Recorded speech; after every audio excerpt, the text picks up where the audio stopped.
విశ్వాసములో మనము స్థిరముగా ఉండాలి. నీ విశ్వాసమును బట్టి దేవుడు నీ కార్యాలు చేస్తాడు.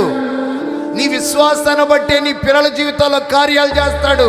నీ విశ్వాసమును బట్టే దేవుడు నీ ఇంట్లో కార్యాలు చేస్తాడు.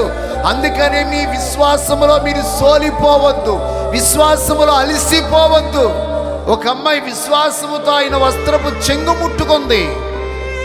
12 సంవత్సరాల రక్తస్రావం ఒక్క గడియలోనే ఆ దారాల వైపు, ఈ దారాల వైపు, ఆ తాయిత్తుల వైపు, ఈ తాయిత్తుల వైపు, అటు ఇటు పరిగెత్తొద్దు.